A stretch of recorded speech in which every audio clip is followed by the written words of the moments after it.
I hate it when I hear people say that shit. Like, man, you're all talking, man. You can't do that shit because I hate it. I'm one of those guys that if I hear that shit, I'm like, hey, hold my beer. Yeah.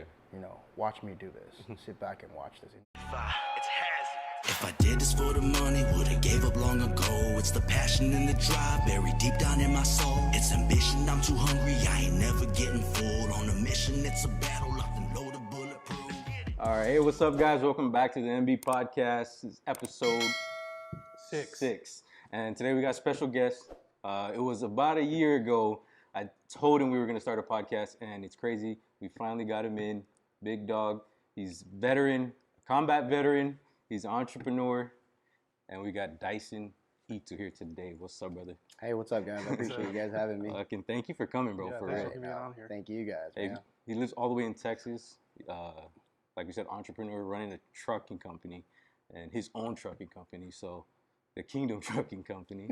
So he came all the way out here, made his drops, and he came to stop by for the fucking podcast, bro. Yeah. So what's up? Tell you know, start it off. Let's tell the people a little bit about you, where it all started, where's Dison from, what you do. Shit, now you put me on the spot. I'm like, Find it. Send you some questions or something like Find that. it. But Don't worry. name's Dison Ittu.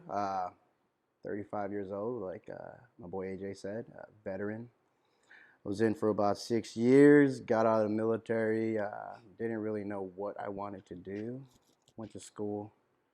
As if you ever talk to me, we all know school's definitely not my thing. Went back to the airport, did that for about 3 years, I want to say.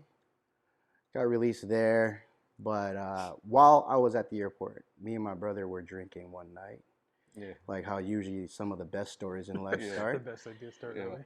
We were drinking, and this great idea came into my mind where, you know, we like to wear nice stuff. I like to consider myself and my brother, you know, people with good taste in clothing. So after a few drinks that night, we were like, I bet we could start a clothing brand. And he was like, yeah, man, I bet we can. And so many drinks later, came out the Kngdom Klothing Company. Fucking best idea. Yep. When you're drinking. And so I'm one of the co-owners. My brother, Ittu, he's the other owner of the brand.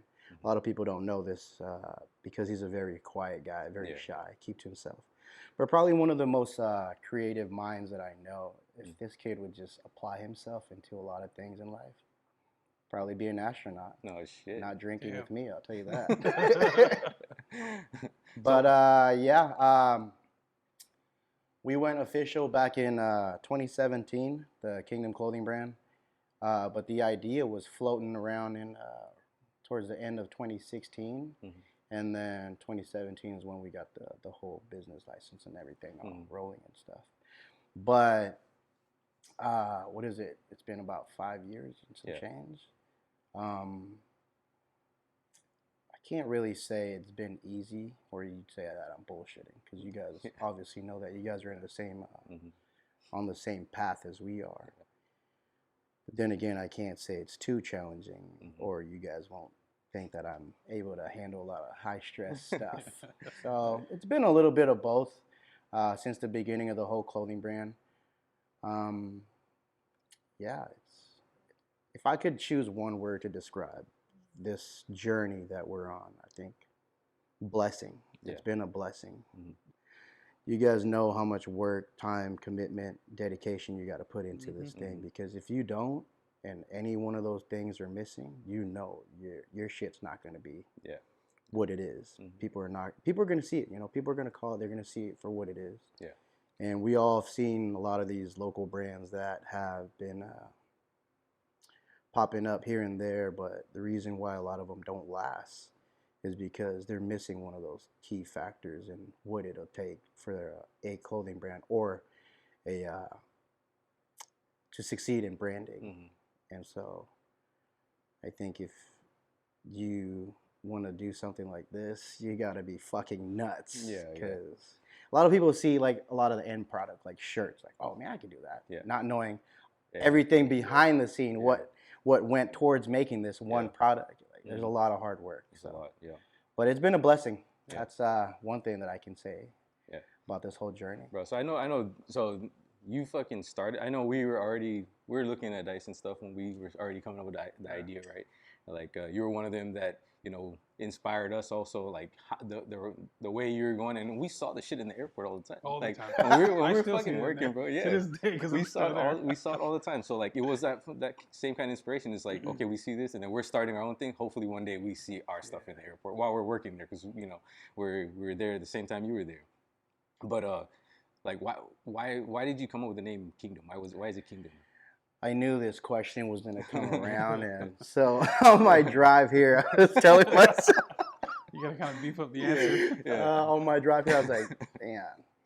But with everything that I do or anything that I do, it's always we call it like I see it and tell it like it is. So the word kingdom, without the I. I was gonna say just how you spell it. Too. Let me go ahead and tell all the viewers this. It's kingdom without the I.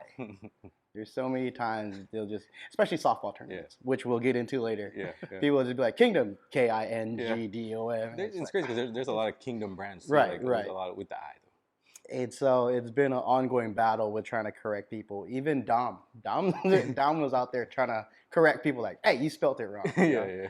But for me, the name Kingdom is just that. It's just a name. Like Vans or Nike, it's just a name. But the meaning behind it is what really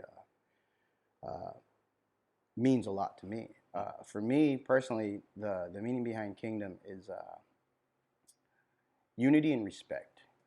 So just like the word kingdom, it's everything within that circle or that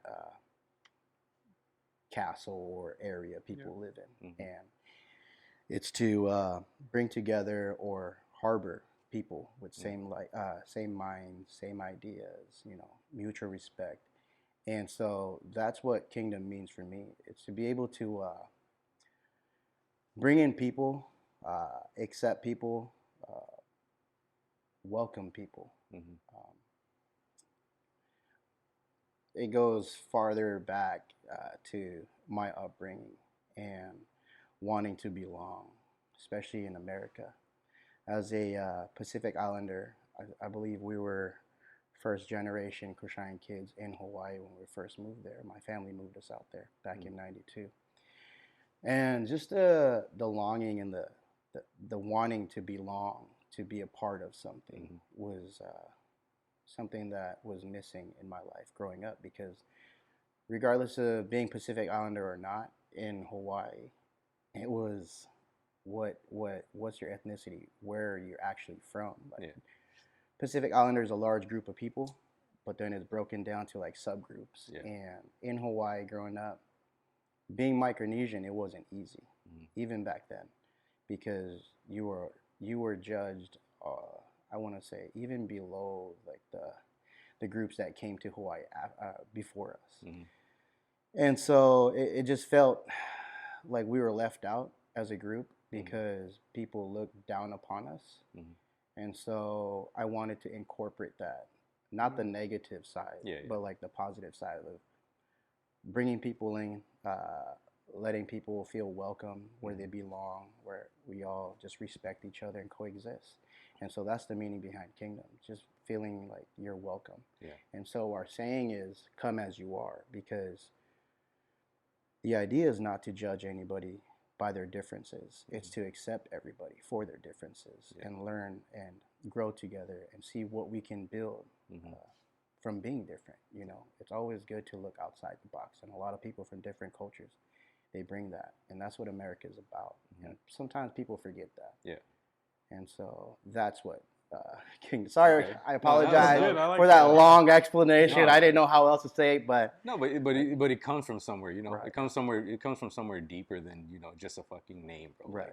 And you're like, people get inspired, or they have these ideas because of things that they go through in their own lives, right? And it's like you fought for this country, and it's like you said, you just want to be a part of something. And that's what the Army did for me too. I know it did for you. Best camaraderie you can fucking feel anywhere. But you started something to bring people together. you know. And that's what I think, you know, that's what I really like about you, and I see what you do all the time.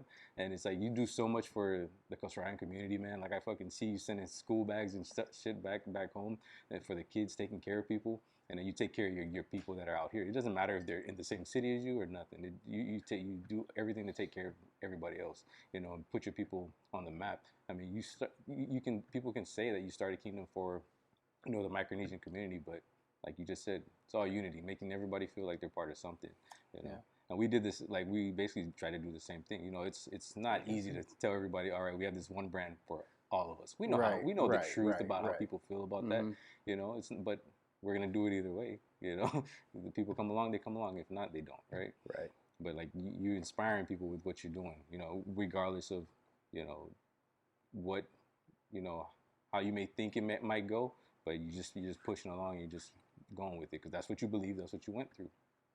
Exactly. But what, like, so you started Kngdom after you got out of the army and everything. Yeah. But you said you went back to the airport, so you were at the airport before the army. Yeah. So before I joined the army, this is a little after I graduated from high school, many moons ago.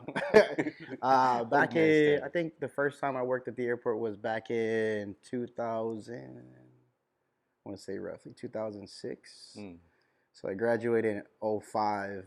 So some kids don't even know that number. You know, it's so long ago. But back in 2006, I got my first job. I believe it was, the airline is no longer there. It was U.S. Airways. Yeah. Back in the days. That was my first airport job.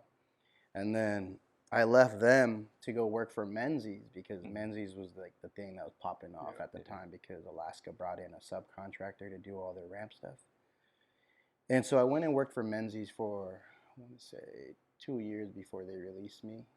A lot of my stories that involve airport go along with the word releasing because I've been such a great employee. Yeah, a lot of buddy passes. You got too many buddy passes. Way too many people fucking flying. I like the way he used that word, release. Releasing, you know, they never fired me. They just released me. They just let me go. It's like I was a part of an NFL team. You know, they need you one day, then they don't. So that's what it was. On to the next one. They released me, and so I joined the army. When I decided to get a little serious about life, I joined the army back in 2008, August of 2008, and you know, did that thing for about almost 6 years, and I got out because I had to go through 3 eye surgeries. Oh shit! And it was my dominant eye, and the MOS that I was in was infantry, and so they gave me 2 options. They said, you can either stay in and reclass, do something else, or you can get out now while you still have all your parts. You know. And so they're like, but we can opt for a 4th surgery, but your chances then, you know, you're sitting at 50% of just completely losing your sight, or it'll get 50%, it'll get better. And I was like, flip of a coin, bud. Yeah. This guy said, I'm going to do a good surgery that day or not. Depends on how it so feels. I was like, you know what? At the time, I was like, you know, I'm still young. I still got a lot of things I want to do. You know, I didn't know what I wanted to do. I still don't know what I want to do. Yeah. And I think it's important for a lot of young people to understand that, you know, you don't have to know, you don't have to have life figured out. You just have to be willing to try things. And so I got out. I was so confused on why I got out. And till this day, you know, it's been a blessing. You know, this whole journey, like everything that's happened throughout my timeline, from then till now, like I feel like everything's been planned out according to God's plan. You know, because a lot of things that I do, you know, I just go all in and leave it in God's hands. You know, and whatever happens, happens. So far, everything has been working out pretty well for me. You know, like there are some obstacles out there that I've encountered throughout my time, but I would never, how do I say this? I won't go back and change any of my decisions on anything that I've done because everything has been working out so far. And so going back to that, what you said about doing things for the Kushan community and stuff. It's not because I do it for recognition or any of that. You know, it's not. It's because I feel we were given this platform, this this this seat at this table for us to be tested, you know, to prove ourselves that we are worthy of where we're at. And you can see it where you guys are at as a brand, where we're at as a brand. Like, we've endured a lot and we've overcame a lot to where we're at now. And so I want a lot of people to understand that the good things that we do or you guys do for our community, it's not for like, it's not a big flex. And when you get to a certain or where we're at now as brand, the clothing brands, there's no need for all that flex. Like, if you are pure and you are true to what you are doing and who you are as a person, there's no flexing involved. It's doing it out of our goodwill and doing it from the heart. And I think it's important for a lot of people to understand that, because being an islander, we're from a group of people that we never had much and we weren't given a lot growing up. So people get the misconception that when they see people do good, they think there's an agenda behind it. And you know, it's not. It doesn't have to be that way. It's out of goodwill. It's from the pure heart and what we want to do. And so that's why we continue to do it. And I enjoy doing those things more than I do anything else, because being able to inspire and, you know, put a smile on these kids or these people's faces, it goes a long way. You know, it makes you it's like a reassurance that, hey man, you know, the path that I'm on, what I'm doing, it's the right path, and what I'm doing is good, you know. Because aside from the whole clothing thing, I have my actual job or career that I'm on that provides for my family and the people that I need to provide for. So all this clothing stuff, everything else, jerseys, clothing brand, it's all extra. So giving is, you know, it's okay to give. We can give because we have that. And I want a lot of people that are in this on this journey, that similar journeys that we're on, it's okay to give. You know, if you have it, it's okay to give. You know? It goes a long way. Yeah, bro. Like, I don't even know what the question was and how we ended up. No, bro, like, you know, it's crazy. Like, when you're bringing up like all the shit that, you know, like we always fucking think about, bro. Like, because it's a fucking, it is a journey, bro. It is fucking, you go through a lot of different shit and you're always trying to do better and you're always trying to give back. And the one thing that, you know, I always tell myself is like, I want to put myself through all this shit, as much shit as possible, make it as hard as possible for myself, so that, you know, other people will understand that you have to go through it, and if he can do it, I can do it. And if the kids see that, like, you giving back, right? They said he did that. He came back. He gave back to my people, to us. I want to try and do that when I grow up. You know, they're always gonna remember that, because it's the same thing when you're a kid, right? You have your role models and people. Not that, you know. It's not that, you know, you want your name to be known. We don't care about that. We just care about trying to help people as much as possible. And the only way, I think the best way for me, or for us to help people, is by putting ourselves through enough shit so that we learn a bunch of shit so that we can help them. If you never went through anything, how can you help anybody? Exactly. You know what I'm saying? Like, if you, like, it's like they say, like, the person that went through the most shit, or like somebody that was in a really tough situation, you're like the most qualified to help somebody else that's going through that situation at some different, you know, a different point in your life or their life, you know. But like, I don't know, like you're going back and you're helping people, and then now you're running everything that you're doing softball tournaments like everywhere, fucking. So you just did one here, fucking, like last week, 2 weeks ago or something, a couple weeks ago.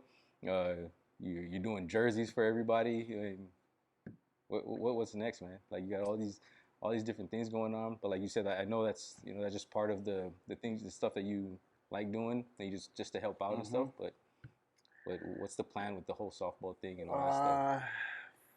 For me, I've been talking about it with a few other guys that run island softball tournaments as well, and I think we should try to do something like this is just me. Now, they haven't confirmed or any of that, but you know, a lot of people are willing to listen and hear your plan out. But for me, I want to be able to do like a all Micronesian, like a Super Bowl, like just get everyone just all these teams that are from the Micronesian circle just hit all these preliminary tournaments, you know, like say one of these years, I hope that Nesian Built hosts a tournament, you know, like a big one out here or wherever you guys host it. And like, we'll make it like, this is a preliminary. You guys have to go to this, you have to attend this tournament. You have to attend this one. You have to attend this one. Like, now this is just in the, you know, the whole idea and the whole planning phase, but I want our people to travel to more of these tournaments, you know, out of their comfort zone, out of their area, to go see what it's like over here in the Midwest or the East Coast. Because to me, some of the best fucking talent are in the Midwest and in the East Coast. It's just they're afraid to travel west, and West is afraid to travel east. And so I feel like we got to find a neutral ground. West Coast battle still going. East Coast, West Coast, still going at it. Still going. And, Tupac and Biggie still here, bro.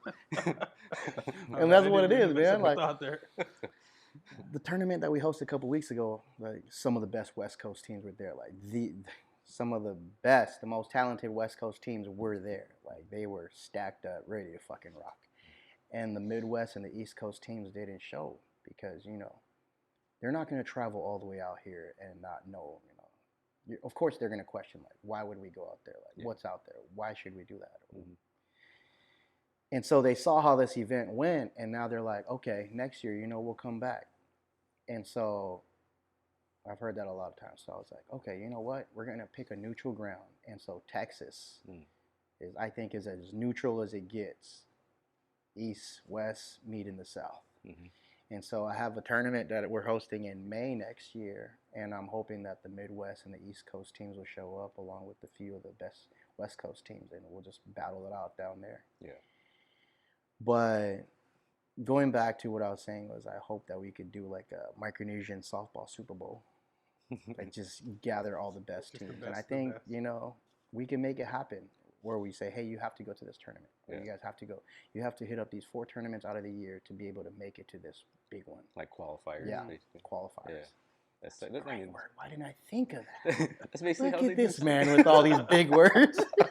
He's just been sitting here the whole time like, say qualifier, dude. Why are you saying I read preliminary? sometimes. I read sometimes. He reads audiobooks. I just found it today. I just saw it today, actually. Oh, man. Qualifiers, folks. All right, look qualifiers. it up. That's what these are. These ideas, they're called qualifiers. Yeah.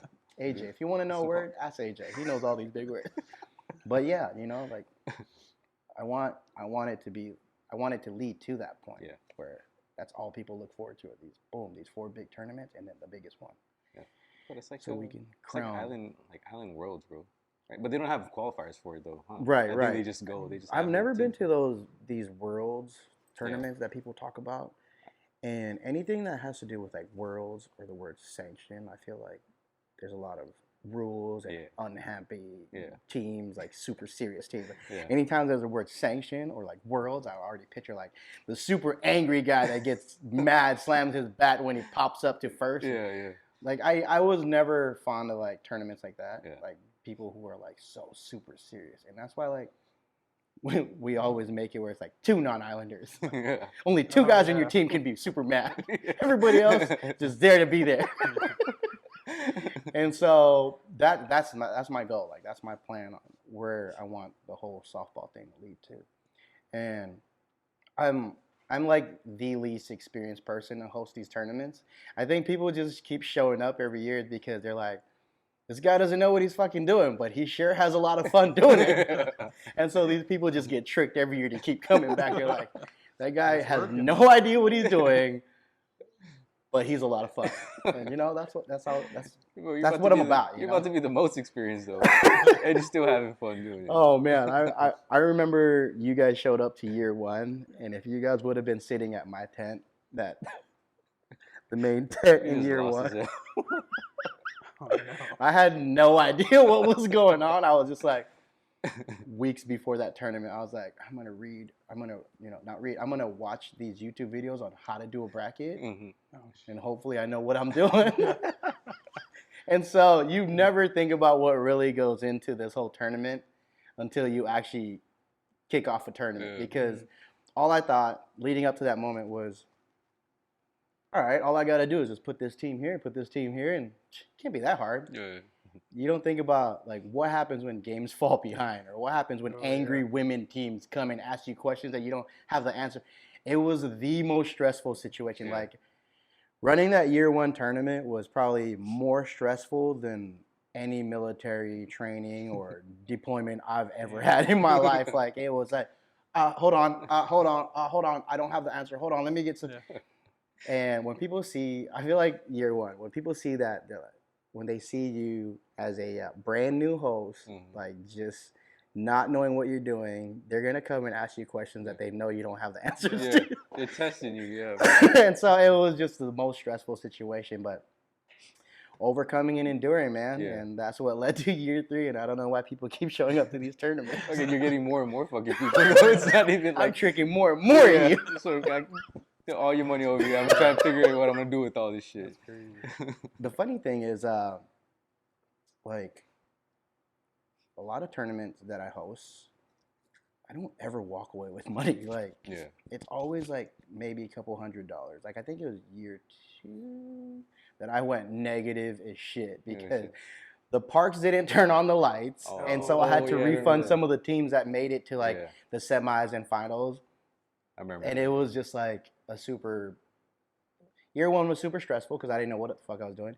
Year two, lights didn't turn on. Yeah. So year three, I'm sitting there watching these lights at like 7:30. Like, fucking lights better turn on. Like, these lights better turn on. I got all these people here. This parking lot is packed. Yeah. Imagine trying to Damn, explain dude, to stress, every yeah. team there, Yeah. like, whew, they didn't turn on the lights again, boys. Oh, you had the same part at the same part too. Right? Mm-hmm. Yeah. Bro, you know it's fucking crazy too because I just told the story on the last podcast that we just released. Uh-huh. I was telling them like I didn't know there was cash prizes right for even third place. So I don't know if you heard what happened, but like the boys won, like they won third place, right? And I didn't play. Remember, I just showed up Sunday because we had the Polyfest on Saturday. I show up and they give us the money. Like bro, we weren't even here. We have nothing to do with it. You guys are the one like rocking the brand, repping the brand out there. Like, what does this have to do with us? This is you guys fucking money. They wouldn't let me say no, man. They're still giving me a hard time about it, but we already said we're gonna use that money to take care of it. Dom. Yeah, they're giving us a hard time, bro. But like, there's, I mean, you giving away cash prizes to the winners and stuff like that. So that's, I mean, it was a good chunk of change too that I know the top two teams got. So It was, it's pretty tight. I believe, top place got, well, They ended up splitting. there was another curveball thrown at me. damn, here we Like, go. First time for everything. whew, boy, I hope this never happens again. It should have been third place got $3,000, second place got $1,000, and then third place got $500. And so when they decided in the final, we're just gonna split it, I was like, really? What are you gonna do with all these prizes? And so, again, I just want to tell you, I super appreciate you donating to that event. Oh yeah. It means a lot to me because when people can live up to their word and follow through on it, like that's big. Like for me, just being able to follow through on your word, it means the world to me because we know, like, especially nowadays, people can make promises all day and they don't follow through on it. And for me, when people do that to me, especially in this industry, dude, you guys fucking know. People do it all the time. It just, it's not on, like, me. It's more on them because they lose credibility and they lose respect as people, especially as men, you know? So when you give your word and you follow through on it, that's like me saying, like, this motherfucker's real. Like, for you guys to come through and donate what you guys said you guys were going to donate in that event, I was like, yo, these motherfuckers are for real. Because there's like, bro, you've seen the list. There's a bunch of vendors or sponsors that were supposed to come through, and more. I want to say more than 50% of those on that list didn't come through. Oh shit. Oh, wow. And I don't know. Maybe everybody has life. They gotta they gotta attend to their life. Yeah. But even at that, like if I say I'm gonna come through and I'm gonna do something for you guys, like I'm gonna come through, like. Fucking, I better be fucking coming in there with no legs, no arms, fucking missing eyeball for me to say, hey man, I don't think I could make it, AJ. I can't come, bro. Well, you better show up with missing legs and missing arms and eyeball. No, bro. But people just be like, man, I overslept. Yeah. Oh, I can't make it, like I'm stuck in traffic. Like, Yeah. as a man, once you give your word, that's like a handshake, an eternal handshake. and you better follow fucking through on that. And so for me, loyalty and mutual respect is big. And so I just want to say thank you guys again. And so, yeah, that happened in the finals. And I was sitting there like, dude, like all this stuff, like majority of this stuff was supposed to go to first place. Yeah. Now we got 2 first places. What the fuck am I going to, what am I going to do with the second place plaque? Yeah. And so I was just like, you know what? You guys, Yeah. you know, you guys go ahead and decide who wants what. Yeah. You know, we'll go from there. But I want to make a big thank you shout out to all the sponsors that did come through, especially Kngdom. Thank you guys for coming through and donating to the event. It was a super crazy ending to the whole event. Yeah. For them to just... We were surprised. I was there and I was surprised. Like, what the hell's going on, man? It just seemed like everybody was gassed out. I was waiting for somebody to just pop up and be like, ooh, they done threw you a curveball. Yeah, like deal with that now. I was like, damn. Nah, bro, but you know, fucking, I'm big on the same thing. Like when, and like I've told you, like it's the same thing with the podcast. When I told you we're gonna start a podcast, I told you like, bro, when I say I'm gonna do something, I'm gonna do it, bro. I will not spit anything out my mouth if I'm not gonna do it. Like there's no, like I won't fucking sit there and lie to somebody about some bullshit. Like there's no reason. And when we said we're gonna do that for you and you asked, I was like, oh, it's happening. Like so, you know, we're glad you reached out and we're glad we were able to help out. But you're talking about all this shit that you're going through, right, with the softball stuff, bro, just with the tournaments. But like, why don't you go ahead and spit out some stuff about like, you know, the shit you've gone through before in the past, like, and how like just how you dealt with it, how you overcame it. What's the biggest thing to you that kept you moving, you know, instead of quitting all that shit, right? Because it's easy to quit, but it's easy to just give up on shit when the shit gets rough, because it does get fucking hard. But like, what made you, what drove you to just keep fucking going? I think for me personally, I can't speak on my brother. I think my brother is all like, my brother's got this. Yeah. You know, he can figure this out. I'm just there to moral support. But no, for me, adversity, a lot of obstacles, like just not even having to do with the whole clothing and the whole branding thing, just in life in general. I don't think for us as men, especially men with kids, we don't really have that option of throwing in the towel and just saying, you know what, just quit today. I can't do it no more. I think for me, my kids, my wife and kids especially, and then the whole backing of my island, like with everybody that's there to support, there's like 2 or 3 like haters or naysayers that are out there that are like, nah, man, you're gonna fucking fail, dude. And I think first and foremost, my wife and kids, like they've always been like the biggest supporting crew, like motivational people in my life. But aside from them, I want to say all the people that say that you're all talk, dude. You know, you can't fucking do that. Like, it's not possible. No one's ever fucking done it where we're from. And so this is why I thank God every day I was raised in the States, because I feel like if I was, no knock on anybody that was raised back home, but I feel like for the guys that are raised in the States, or the guys that actually apply themselves in becoming better or being better people, those motherfuckers are the ones that are like, you know, quitting is not a fucking option. And so I feed off of that. I like it. Like, you can't say you fucking like it.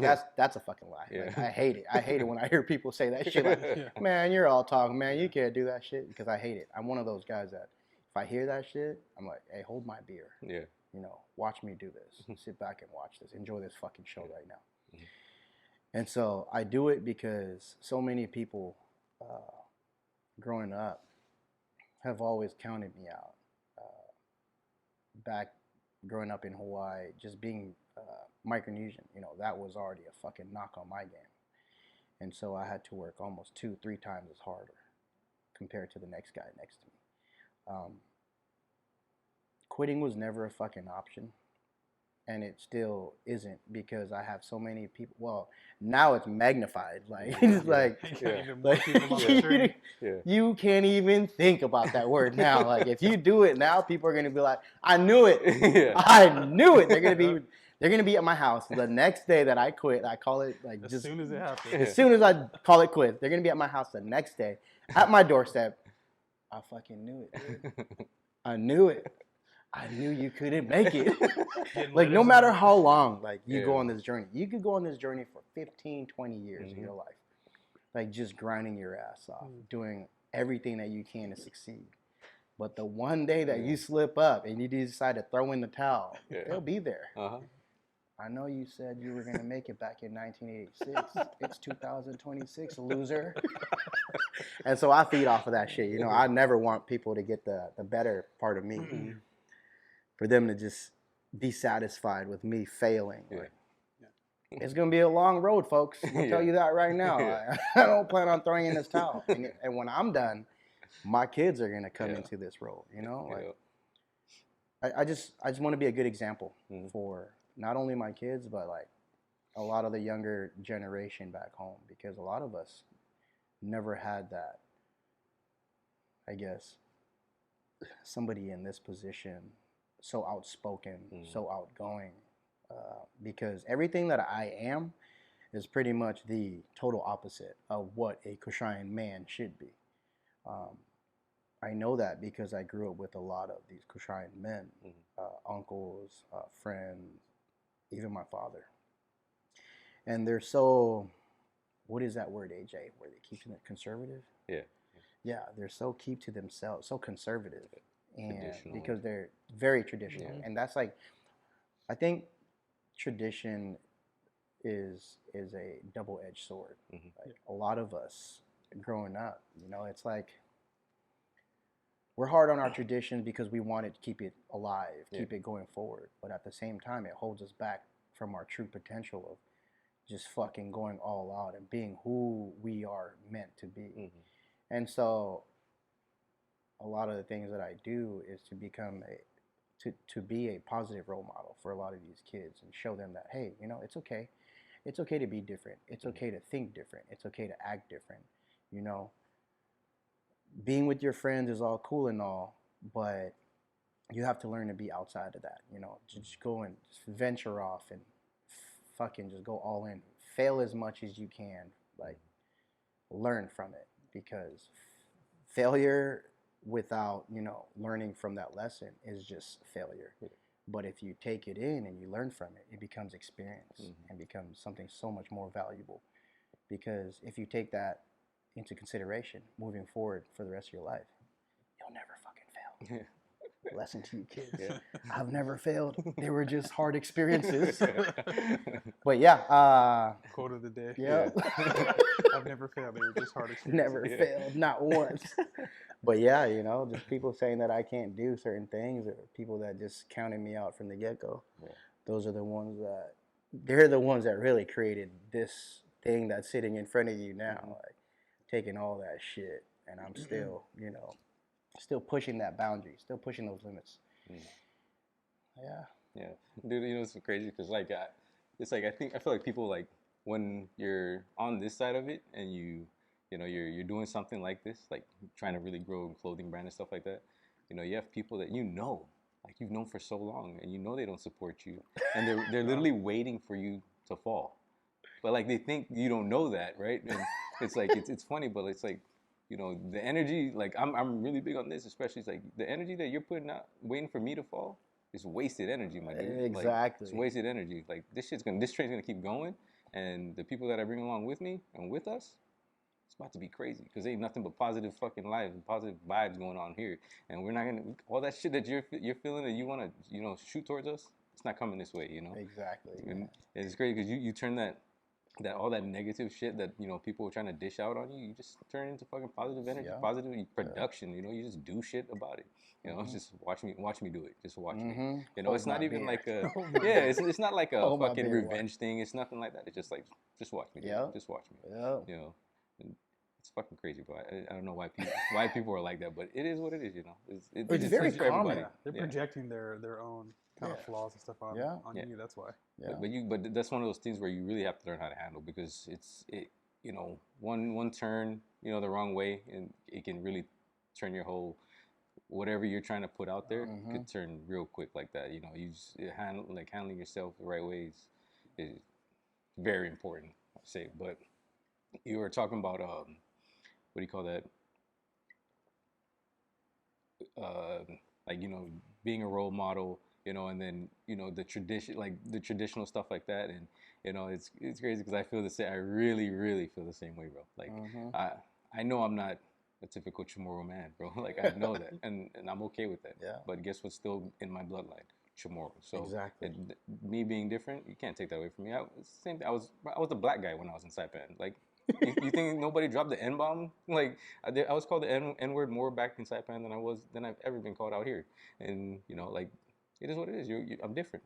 I'll take it. But that doesn't mean I always feel like I use that to push me even further, because you already see me as a little bit of an outsider, right? Right. So maybe let me use that to my advantage and go do something a little Fuck more it, push a little that different. boundary, man. Yeah, let me do something different that most of you guys won't even try to do. So it's definitely like a driving force for me. Like just it's okay to be different. Like nobody wants to, like most people like our age, or like even just a little bit younger, they're not. Like I'm out here reading self-development books, bro. Like for real. Like I'm listening to podcasts all the fucking time. I don't. And Fuck, my I haven't growth started self-development books yet, AJ. Well, my growth is on a different level right now. Like, and I really take That's it's good, very man. important to me, bro. Like, it's very important to me because, like, we always talk about I want to be a better man. I've seen what I've been in the past. I've seen that shit, and I don't want to be that no more. I don't like. I can take little pieces to enjoy myself, with my family and people that I love, but I don't want to be that guy no more. And it takes a lot, like we always talk about, like it takes a lot for us to be able to do this shit. And if we're not our top, like fucking selves, and if we're not continuously growing, then this shit's not gonna grow. Like we have to be fucking, like I feel like the more we grow, the more this is gonna grow with us, because we're gonna bring along a lot of people that want to be on that same path. So that's important for us. But yeah, man, fucking, what's next? What's the plan? I love it, man. What's the plan for Kngdom? I like going to Kngdom build, man. Like I see like the supporting cast you guys got, like all the boys that are out there helping supporting your guys' brand. Like I know them, and I know these are some of the best fucking softball athletes I know out here on the West Coast. So you guys are already doing it fucking big. And going back to the whole tradition thing, it's growing up since, well, I was born in Kushai in '86, many moons ago.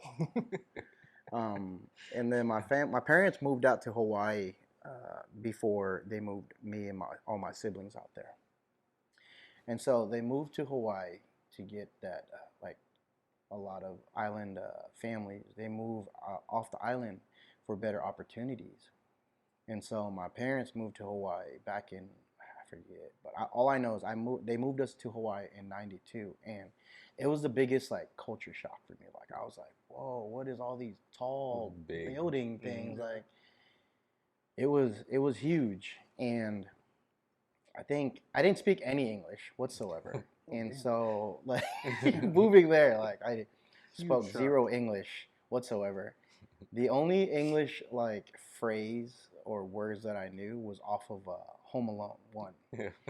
And I think it was when he cocked back his shotgun or his BB gun and he said, "This is it, no turning back now." And so I went on the whole neighborhood, like growing up from like, I think I was about 5, maybe 6 at the time. So like every non-Kushayan kid that I became a friend with, those are the lines that I used. "This is it, no turning back now."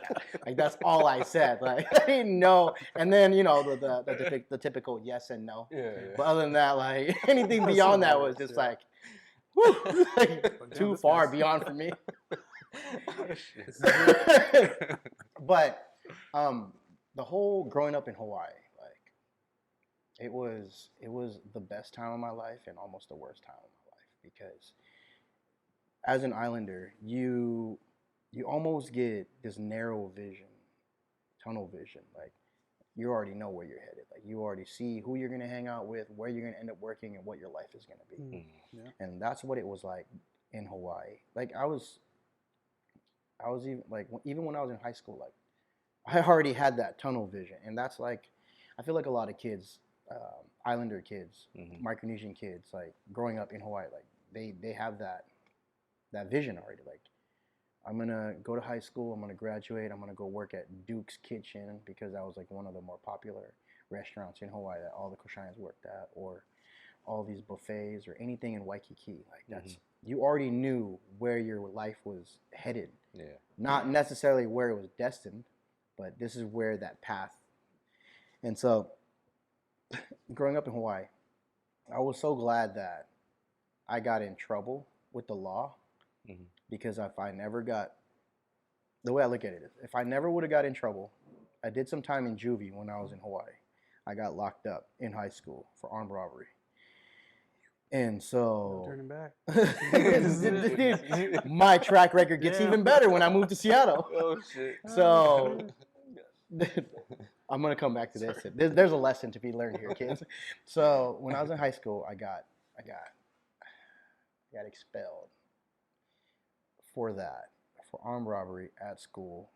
I remember when me and my buddy did it. It was with like a box cutter. We held up this kid at school, and my friend was like, you know, let's go hijack this kid.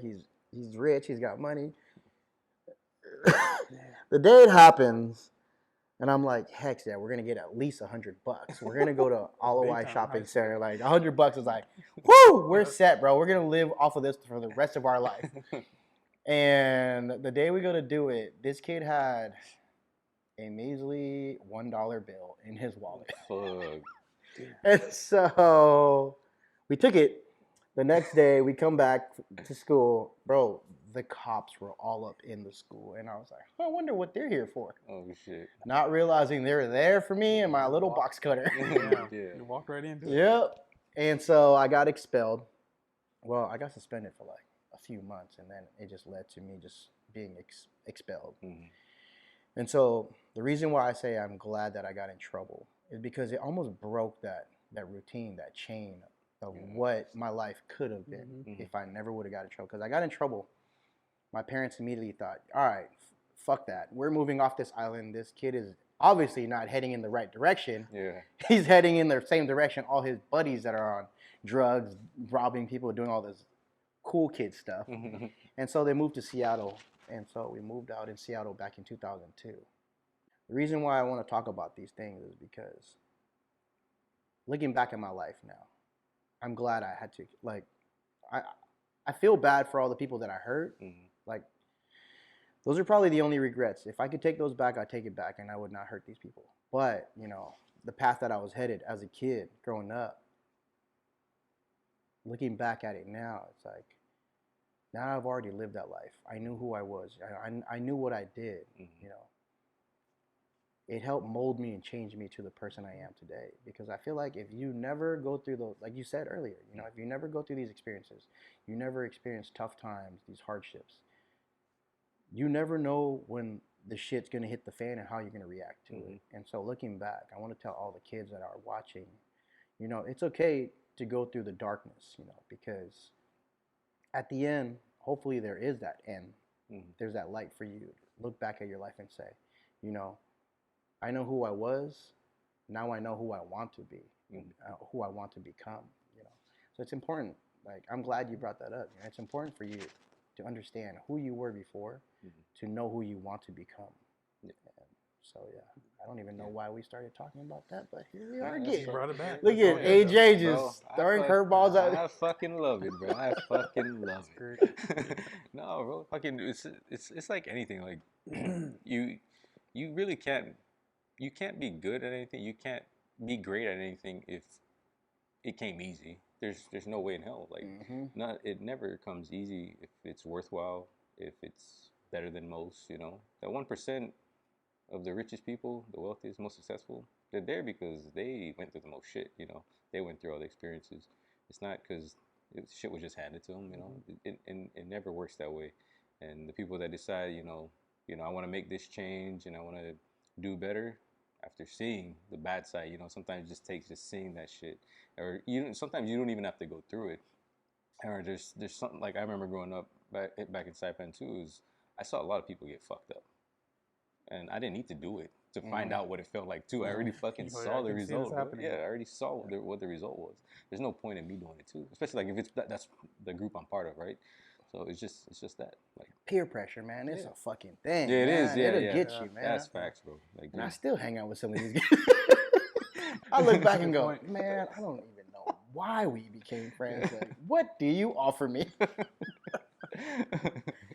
All right, bro. So is there anything else? Any like important messages? Last couple things that you just want to like let share with like the Kngdom family, everybody else that's gonna watch this, that you can help them out, inspire them in some kind of way, man. Well, I'm gonna try my best too. For all the up and coming brands or just small businesses, just understand that just accept the fact that it's gonna be a fucking rough road, especially the first, I want to say, first 3 years at least. First 3 years, especially in branding, the whole clothing thing, the clothing industry. It's a dogfight. Like, but as you can see here today, like Kngdom built Kngdom, like mutual respect amongst people that are on the same journey, and that's okay. It's okay to make friends with that people that are on the same journey with almost the same fucking market of people. It's okay. You don't have to step on everybody on your way to the top, because you're gonna have to look back on that path that you took to get to the top, and you're gonna see all the people you stepped on, and it for me, and I'm sure AJ feels the same way. It won't be worth it as much as if you went around that and you worked your ass off to get to the top instead of just keep fucking stepping on everybody on your way up. And so it's okay, it's okay to make friends. Like, be pure about it. When you make these friends, be sincere about it. Don't be these fake people that are always trying to be friends, that have these secret agendas behind them. And we know a lot of them. It's okay, it's better to have friends on this journey than to not have friends on this journey. And I want to be able to bring a lot of these people that I consider friends, that are on the same journey that we are on, that are small business owners, that a lot of them are, majority of them, almost all of them are Micronesian business owners, and I want to be able to help, guide them this way so they could tell their story as well. They probably have a way cleaner version of how they got to where they're at now compared to these fences and people that we've heard on the way here. Compared to me, they're more of I would say the PG-13 version of entrepreneurs. It was just for us, especially for you, it was just like roll the dice and see what happens. But yeah, I'd like to get a lot of these local Micronesian businesses this way so they could tell their story, because just knowing them and the things that I know about them, dude, you're gonna love it. You're gonna love everybody that I hopefully that I could reference this way, have them on your show, because this is a pretty chill environment. I was totally expecting more of like a light in my face interrogation. Mark standing behind my back. Like, fill out this background check before you step in the door, sir. This is a pretty chill environment, man. Like, I enjoyed it. I had a good time here. Well, thank you for coming, bro. Like, no, thank you. This shit was exactly what I expected. Like, it was real. Like, the stories, like, that's what I wanted to hear. Like, this is all the shit I wanted to hear. Like, what kind of shit you've been going through that made you decide to do all this shit that you're fucking doing now, bro? And it's fucking tight. I appreciate you for coming through, making it all the way back over here to Washington and fucking talk to us. I appreciate you guys for having me, man. Like, this is. Hopefully we could do it again in the near future, man. Because I save a few more stories for later. Hopefully we can come back for round 2. Yeah, we'll do round 2 when you come back, bro. Fuck it. Hey, there you fucking heard it. Dison, Ittu, fucking Kngdom Klothing is in the house. Thanks you guys for joining. Fucking hope you enjoy the pod, man. Subscribe. Sorry. Hey, my bad, Mark. Apologize. Big shout out to all, let's say, 28 of our Kngdom Klothing brand reps that are out there that are continuing to help us push this product Big shout out to Kngdom Built for, just even considering having me. AJ knows me, so I don't know why he would invite me on here because he knows I'm a no fucking filter guy. Big shout out to all the reps that helped me continue to grow the brand. Especially, I want to thank my wife, Yoko. You know this, AJ. It's super important to have somebody that's really supportive because in this industry, if you have a partner that doesn't support in anything that is what you're doing, it's going to be hard. Yeah. And so I just want to say thank you, Yoko, for always having my back. I guess thank you too, Trav, my brother. But yeah. Hell yeah, bro. Hey, good man. Fucking good man. He thanked his wife on the podcast. First one to do it. I don't even think we've done that yet. You know what she said when I was on my way here? She said, "You better say my name." No, she messaged and she said, "Where do you think you're going?" I know you just left the apartment. Where do you think you're going? Like, I have my podcast interview today. Damn, you didn't even tell her? Well, I told her, but we have this thing called a 360 life track. Oh, yeah. Because I think it's, especially for me as a trucker, it's super important, like, for her to monitor where I'm at. Because even if I get into a collision, she'll know that. That report will be sent straight to her. So I'm like, okay. So when I left the apartment, she's like, "So where do you think you're going?" I was like, "I'm going to my interview." You fucking tracking. Well, nah, man. Oh, that's good, bro. You guys take care of each other. That's the fucking podcast, guys. Thank you for joining us. Yes, sir. Hold my See beer. you on the next one. They're right outside the door. Oh, that was solid, bro. We gotta take a thumbnail before. Oh yeah. Always forget Get this the part. fucking lights on or what? Yeah, we can turn the lights on. Oh, Good man. shit, bro. That was fucking solid. Nah, man. Hey. The fucking story. Like,